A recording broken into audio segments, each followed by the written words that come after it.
বিজয়গুপ্তের পদ্মপুরাণ বা মনসামঙ্গলে লক্ষিন্দরের জন্মের আগে শনকার পঞ্চামৃতের ভোজও কিন্তু মনে রাখার মতো। সেখানে উল্লেখ আছে চ্যাং মৎস্য দিয়া রান্দে মিঠা আমের বোল, কলার মূল দিয়া রান্দে পিপলিয়া শোল, কই মৎস্য দিয়া রান্দে মরিচের ঝোল, জিরা মরিচে রান্দে চিতলের কোল, উপল মৎস্য আনিয়া তার কাঁটা করে দূর, গোলমরিচে রান্ধে উপলের পুর, আনিয়া ইলিশ মৎস্য করিল ফালা ফালা, তা দিয়া রান্ধে ব্যঞ্জন দক্ষিণ সাগর কলা। তার মানে বাঙালির খাদ্যাভ্যাসের সাথে মাছের সম্পর্ক কিন্তু অনেক পুরনো এবং ওতপ্রোতভাবে জড়িত।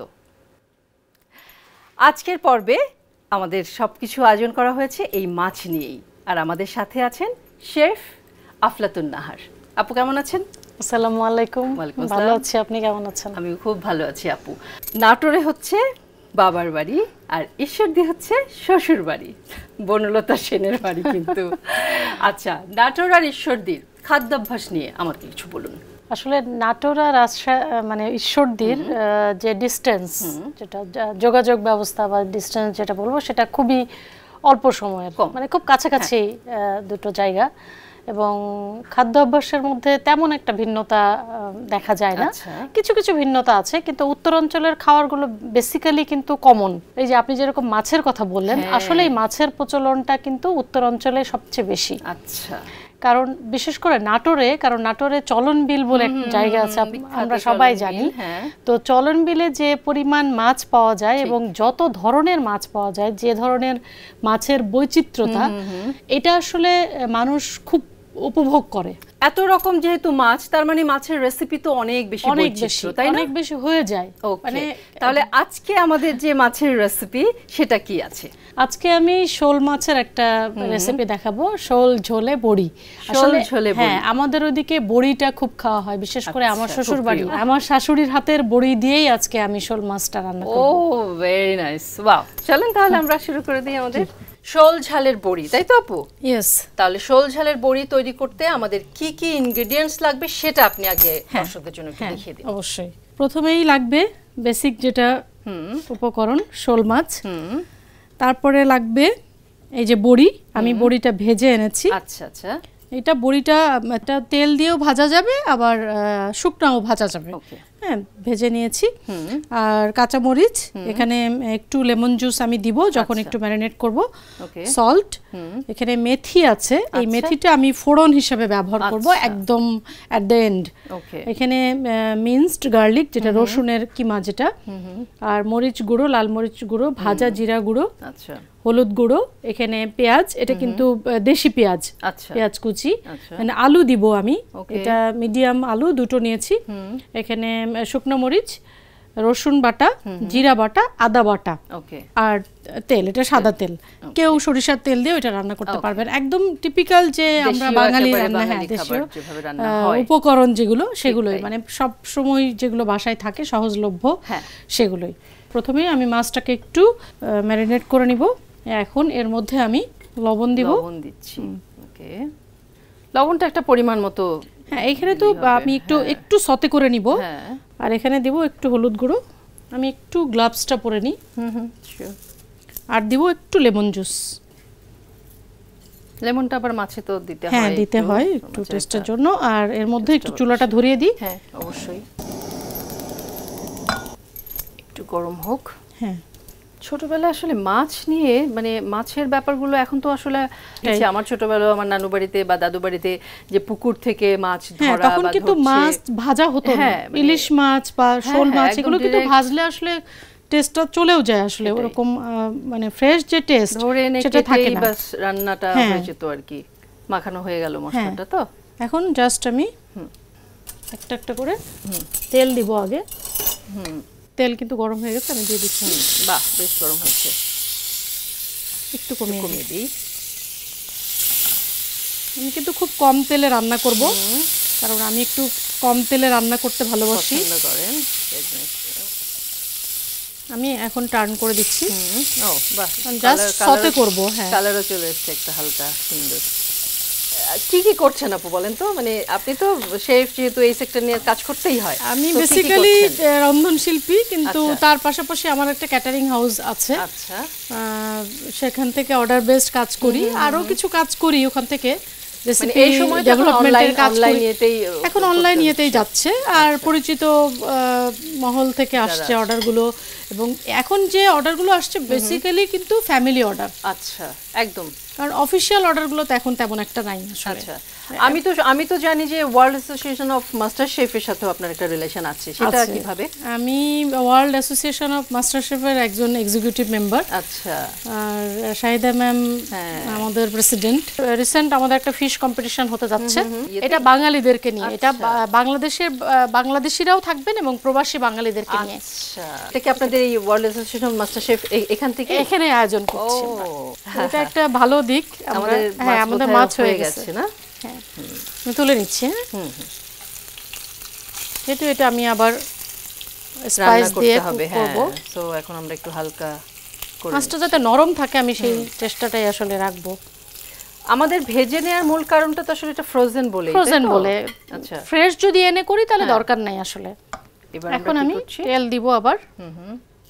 তেল কিন্তু অল্পই দিব, কারণ আমি এখানে বলেছি যে আমি একটা ফোড়ন দিব, সেখানে কিন্তু অল্প তেল আবার ইউজ হবে। আচ্ছা, তার মানে আমরা ভাগে ভাগে করছি, তো অল্প অল্প করে আমরা করছি। এই তেলটা গরম হলে আমি পেঁয়াজ কুচি দিব। কতখানি? আধা কাপ মতো পেঁয়াজ। এরপরে আমি দিব রসুন কুচি। এটা কিন্তু একদম মিন্সড, মানে কিমা, যেটা ছোট করে কিমা কাট, এটা সতে করব। আর আমার কাছে মানে এই শোল প্রজাতির যে মাছগুলো, লাইক শোল বা ক্যাটফিশ যেগুলো, এগুলো কিন্তু একটা অন্যরকম ইয়ে কিন্তু না, এবং অনেক রেসিপি, এগুলোর অনেক রেসিপি আছে আসলে। এখন একটু চুলাটা কমাই, অবশ্যই কমানোর পরে অন্য মশলাগুলো একে একে দিয়ে দিই। যেমন এখানেও আবার এই যে এইগুলো যাবে। আচ্ছা, মরিচের লাল মরিচ গুঁড়ো দিব। ওকে, এটা ঝালের উপরে আর কি, যেহেতু আমি ঝাল খাই সেটা, যেহেতু আমি গ্রিন চিলিও দিব, আর হলুদ দিব।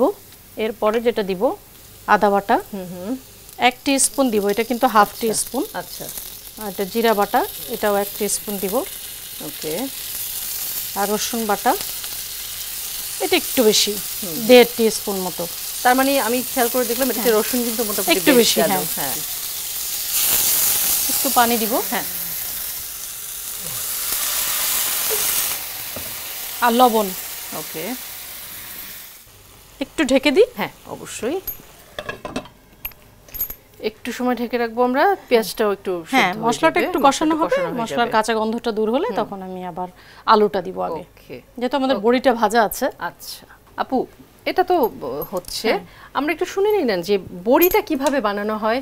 বড়িটা আসলে বানানোটা একটু লং প্রসেস এবং একটু কঠিনও বটে। আচ্ছা, যে আমরা যেটাকে জালি বলি, মানে চাল কুমড়া যেটা, এটা আসলে একদম বাত্তি যেটা বলে, মানে পোক্ত যেটা, একদম চালের উপরে, মানে মাচার উপরে এটা থাকে। আচ্ছা, থাকতে থাকতে যখন ব্রাউন কালার হয়েছে, একটু লালচে কালার হয়, পেকে আসে, তখন এটার ভিতরের যে মাংসটা এটাই মানে কুড়ে নেওয়া হয়। আচ্ছা আচ্ছা, নারকেলের মতো গ্রেট করে, গ্রেট করে নেওয়ার পরে এটাকে মানে পানি শূন্যর মতো করা হয়। আচ্ছা, পানিটাকে অনেকবার ধুয়ে একদম ছেঁকে অনেকবার, মানে এটা কিন্তু একটু ফোমি টাইপের, মানে ফেনার মতো হয়, এটাকে ফেলে দেওয়া হয়। আর এর সাথে দেওয়া হয় মাসকলাইয়ের ডাল, যেটা আমাদের ওইদিকে মাসকলাইয়ের ডাল।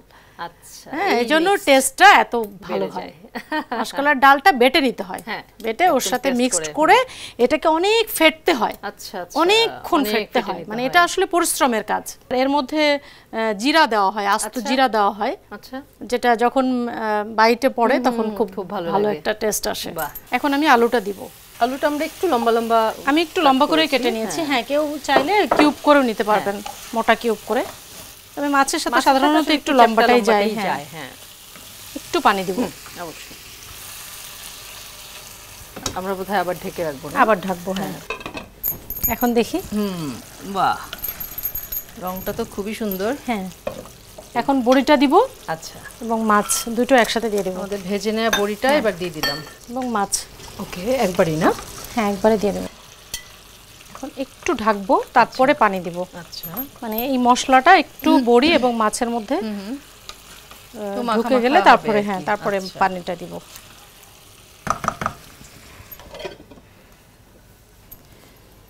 আমরা কি এখন পানি দিয়ে হ্যাঁ দেব? পানি দিয়ে দেব এখন। আচ্ছা, সবচেয়ে ভালো হয় যদি ডুবো পানি, হ্যাঁ একটু গরম পানি দেওয়া যায়। রান্নার সময় সবসময় গরম পানি ইউজ করাটাই ভালো, কারণ আলুতে একটু পানি টানবে, আবার বড়িতে কিন্তু পানি। না আমি তো শোল ঝোলে হচ্ছে বড়ি। হ্যাঁ এখন আমি একটু মরিচ দিব, মানে কাঁচা মরিচ ওকে একটু ফেড়ে দিব জাস্ট এইভাবে। এটার যে একটা ফ্লেভার, এটা আসলে শেষেই ভালো লাগে। ব্যাস, এরপর ঢেকে দিব। মাছও আমাদের ভেজে নেওয়া, সো বেশি সময় লাগবে না। শোল মাছ রান্না হতে সময় লাগে না। আপু আমরা কি দেখবো এখন কি অবস্থা? এখন আমি কিন্তু মিডিয়াম লো ফ্লেমে দিয়েছিলাম। আচ্ছা আচ্ছা, হ্যাঁ একটু কমানোই আছে। আমরা পানি দেওয়ার পরে বোধহয় 5 মিনিটের মতো রাখলাম, 5 মিনিটের মতো। বড়িটা ওই যে বড়িটা কিন্তু সিদ্ধ হয়ে গেছে, এই যে বড়িটা, এই যে, এবং আলুটা ওই দেখেন আলুটা ভেঙে গেছে। হ্যাঁ আলুটা সিদ্ধ হয়ে গেছে।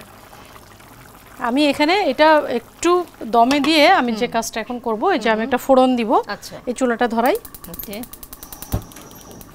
অল্প তেল দিব। মেথি না? হ্যাঁ মেথি, বেশি গরমে কিন্তু মেথি দেওয়া যাবে না, মেথি পুড়ে গেলে কিন্তু একদম বিটার টেস্ট হয়ে গেছে। হ্যাঁ আমি দিয়ে দিব। হ্যাঁ কিন্তু আমি মেথিটা একটু অন্যভাবে দিব। আচ্ছা, সেটা হলো যে মেথিটা যখন তেলের সাথে ডাইরেক্ট দেওয়া হয়, এটা কিন্তু বিটার টেস্ট আসে। আচ্ছা, এজন্য আমি এটাকে স্ট্রেন করে জাস্ট তেলটা দিব। ও মেথিটা দিব না, এখন একটা স্ট্রেনার দিয়ে আমি জাস্ট এটার উপরে, বেশি ভাজা যাবে না, বেশি ভাজলে কিন্তু তেলটাও কিন্তু তিতা লাগবে। জাস্ট এইভাবে বাহ, জাস্ট 30 সেকেন্ডের জন্য ঢেকে দিয়ে বাস আমরা সার্ভ করব তখন। ওকে আচ্ছা, আমাদের বোধহয় হয়ে গেছে তাই না? হ্যাঁ হয়ে গেছে। নিভিয়ে দেব চলো, আমরা নিভিয়ে দিব এবং উপরে আমরা শুকনা মরিচটা অপশনাল। আচ্ছা, এটা জাস্ট একটা ফ্লেভার আসবে। মাছ তো ভাত ছাড়া আসলে হবে না, তো সেজন্য এইভাবে আমি নিয়েছি এবং এটা একটা মাছের প্লেট। আমি এখন এটা উঠাবো। ওকে, 1 পোরশন। হ্যাঁ আচ্ছা, বড়ি অবশ্যই 2টা।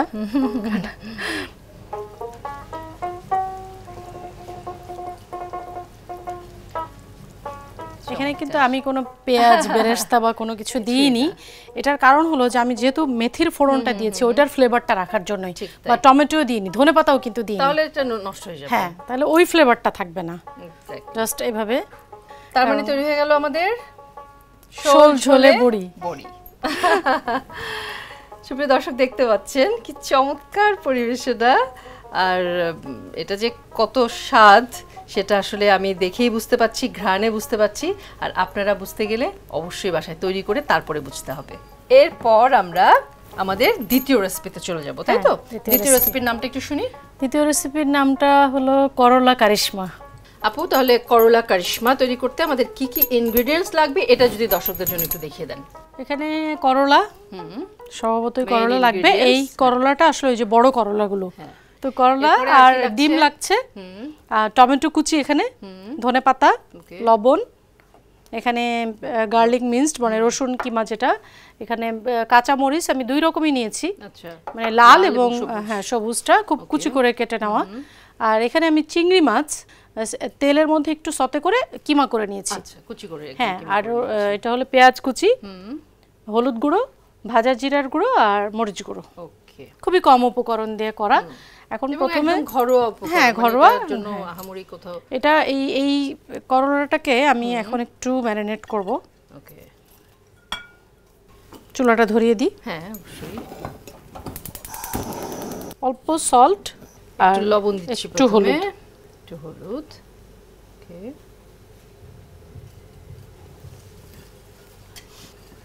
লবণ আর হলুদ দিয়ে আমরা করলাটাকে মাখিয়ে নেব।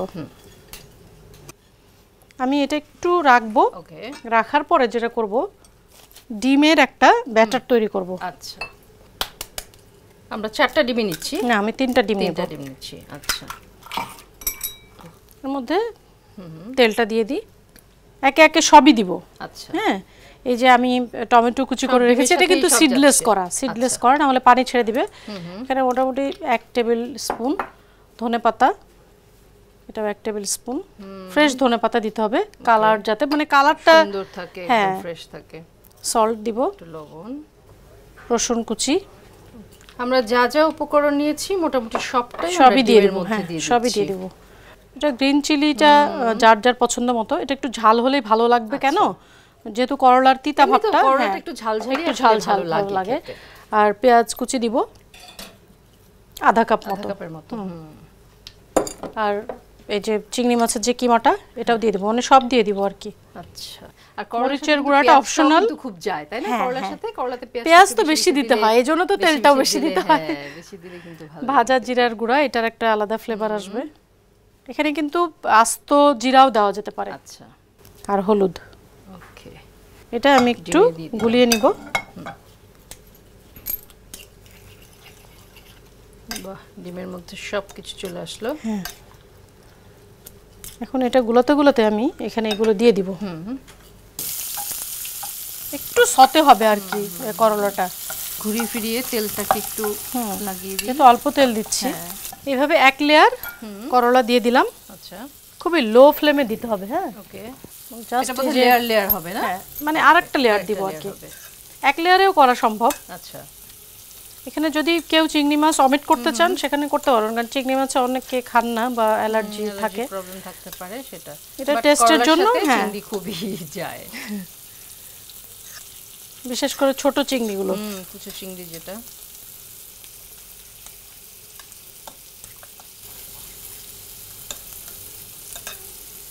এখন আমি একটা চামচ দিয়ে আচ্ছা উপরে এটা দিব, লেয়ার দিয়ে দিচ্ছি একটা।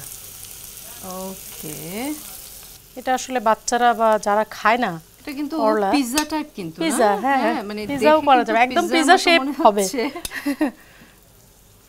তবে একটু লো হিটে এটা একটু সময় একটু দিতে হবে, কারণ যেহেতু করলাটাও একটু যত সিদ্ধ হয় এবং ডিমটাও। এবং এই পরের লেয়ারে এগুলো দিয়ে দিই। এখানে কিন্তু সব ধরনের আছে, প্রোটিনটাও যাচ্ছে, চিংড়ি যাচ্ছে, ডিম যাচ্ছে, সবজিটা টমেটো যাচ্ছে, ধনেপাতা যাচ্ছে, আমরা চাইলে মধ্যে ক্যাপসিকামও দিতে পারি।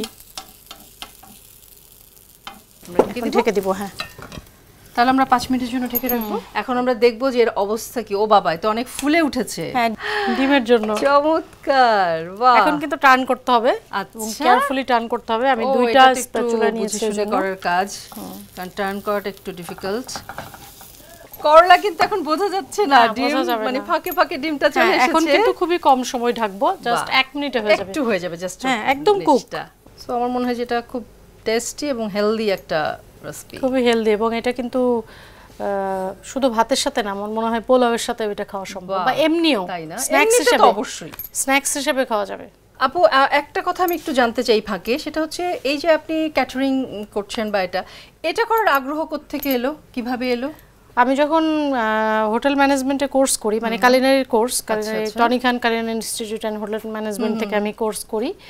তো কোর্স করার আগের একটা হিস্ট্রি আছে, সেটা হলো যে আমার হাজবেন্ডের খুব ইচ্ছা ছিল যে আমরা একটা রেস্টুরেন্ট দিব। আচ্ছা, যেহেতু আমি রান্না ভালো পারতাম বা রান্নার অনেক ছোট ছোট কোর্স করেছি বিয়ের পরে, একটা পর্যায়ে এসে সে বললো, আমার বাচ্চারা যখন একটু বড় হলো তখন বললো যে তুমি হোটেল ম্যানেজমেন্টে কোর্স করো। আমি সেটা আমি এখন আর কোর্স করবো না।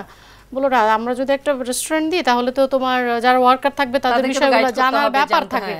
তো ঠিক আছে, ভর্তি হলাম। তারপরে তো প্রফেশনাল শেফ কোর্স করলাম। তারপরে লেভেল 1 যখন করি তখনই আর কি এই ক্যাটারিং হাউস দেওয়ার একটা চিন্তা আসলো। হ্যাঁ, তখনই ওইটা এস্টাবলিশ করি আর কি। পরপরে বাংলাদেশে লেভেল ফাইনালি কয়টা কমপ্লিট হলো? লেভেল বাংলাদেশের যতগুলো, মানে বাংলাদেশ কারিগরি শিক্ষা বোর্ডের আন্ডারে যে লেভেলগুলো আছে সব কমপ্লিট। হ্যাঁ, 1 to 4 মানে সেগুলো কমপ্লিট করেছি, পাশাপাশি বেকিং এর উপরেও করেছি। বাহ, আমার মনে হয় যে আমাদের রেসিপিও কমপ্লিট। আমরা কি বন্ধ করে দিব নাকি চুলাটা? হ্যাঁ, বন্ধ করে দিব, একদম হয়ে গেছে। এখন আমি এটাকে পিৎজা যেভাবে সার্ভ করা হয় এভাবেই আমি সার্ভ করব, পিৎজার মতো করেই তো সার্ভ হচ্ছে। চমৎকার হয়েছে দেখতে, মানে আমার কাছে তো একদম পিৎজাই মনে হচ্ছে। এভাবে একটু ধনেপাতা দিয়ে দিলাম উপরে, জাস্ট আর কিছু আমার মনে হয় দরকার নাই, কারণ এখানে এত কালারফুল যে অন্য কোনো কিছু সাজানোর প্রয়োজন নাই। আচ্ছা, এটাকে আমি এখন কাটতে পারি। হ্যাঁ, অনেক গরম, একটু ঠান্ডা হলে কাটাটাই বেটার।